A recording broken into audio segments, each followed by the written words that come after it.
Lep pozdrav vsem skupaj.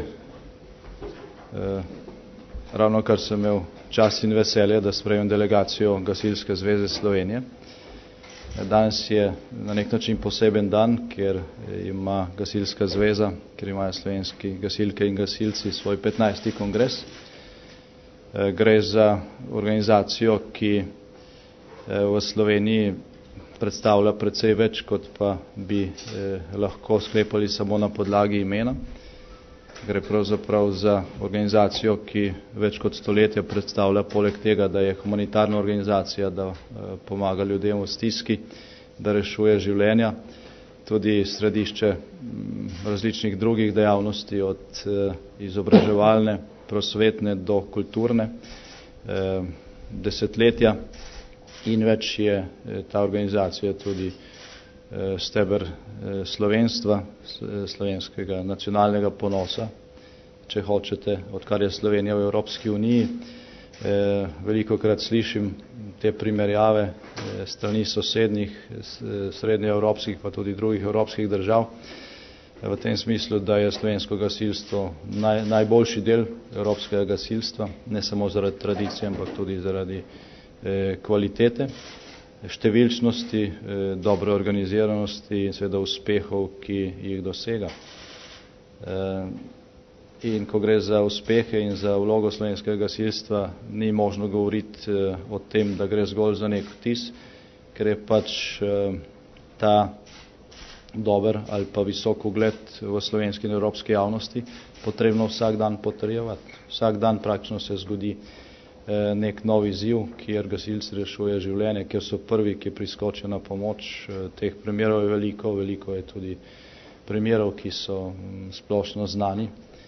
Zadnji tak večji lanske poplave v Železnikih. Slučajno sem bil na kraju nesreče, v najbolj prizadetem kraju, v bistvu med dogodkom samim, ker je bila vlada na obisku na Gorenjskem, in na mesto neke hale, ki bi jo morali odpirati v Železnikih, smo naleteli na nesrečo in na gasilce, ki so tam reševali življenja, in na poti smo srečevali zgolj gasilske avtomobile iz vseh delov Gorenjske in tudi drugih delov Slovenije, ki so hiteli na pomoč, in takih primerov je našteto.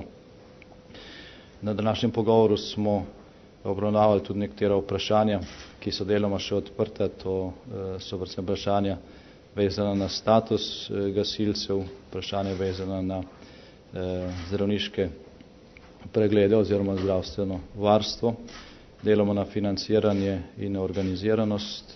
Pogovarjali smo se o priložnostih, ki je gasilstvo prinaša bodoča pokrajinska organiziranost Slovenije.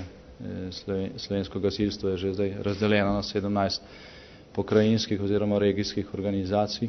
Z nastankom novih pokrajin v Sloveniji bo na voljo nek nov vir za financiranje in tudi za reševanje nekaterih organizacijskih problemov ali pa problemov vezanih na vlogo slovenskega gasilstva v organizaciji zaščite in reševanja, zaščite in reševalnih služb, ki so za nek občinski nivo premajhni oziroma preveliki, in ker ni možno dobiti niti dovolj sredstev, včasih niti ne dovolj posluha zanje, za državni nivo pa preveč oddaljen, in pokrajinski nivo je tisti, ki ustreza odgovorom na takšne izzive. Ugotovili smo tudi skupaj, da je slovensko gasilstvo ta tranzicijski ali pa čas, ko je Slovenija, ko se je Slovenija spreminjala, ko so se spreminjale tudi strukture, preživela na ta način, da se je organizacija zgolj okrepila. Je danes organizacija, ki šteje preko 130 000 članic in članov, ogromno društev,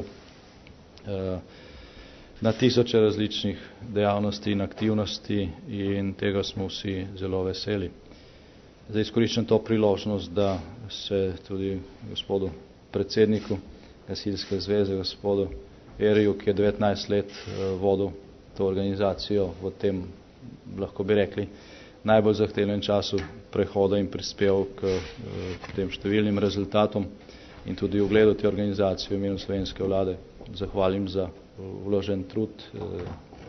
Obvestil nas je, da bo odložil to funkcijo. Mislim, da gre za neko delo, ki je vtkano ne samo v uspehe slovenskega gasilstva, ampak tudi v uspehe in ugled, ki ga je Slovenija v tem času v celoti zgradila v Evropi in v svetu. Torej, najlepša hvala.